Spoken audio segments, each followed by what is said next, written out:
Autodesk Inventor offers multiple ways to open DWG files. It can also distinguish between an Inventor DWG and a native AutoCAD file. The default behavior when you open a native AutoCAD file is the View mode. To work with the geometry, you must import the file. To import a file, use the Import command, use the Open command and set the Import option, start a 2D sketch and insert the data. If you primarily import AutoCAD data for reuse, consider changing the Open default setting to Import in the Application options. The Import wizard lets you import all layers or only the layers that you need.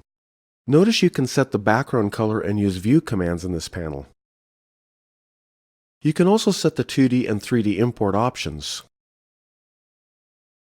Click Mapping options to set the layer mapping. If the geometry is simple, or sketch profile elements exist on multiple layers, map all layers to a single sketch. In this example, a 2D assembly is converted to a multi-body part file. Notice that you can use the original AutoCAD dimensions in Inventor profiles. After you create the first feature, expand the browser node and share or turn on the visibility of the sketch to create additional bodies. To create a new body, select the New Solid option when you create the additional features. Notice that there are two bodies in the browser.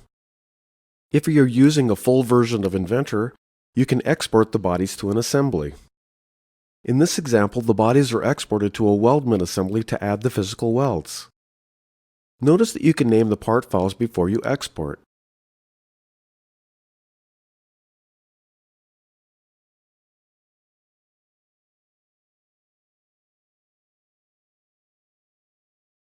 If the AutoCAD file contains true surfaces, you can import them directly into the repair environment to diagnose and treat any issues.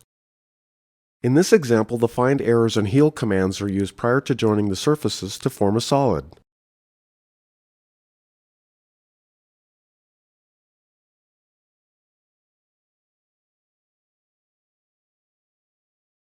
If you are using a full version of Inventor, you can import a file containing multiple solids directly to an assembly file.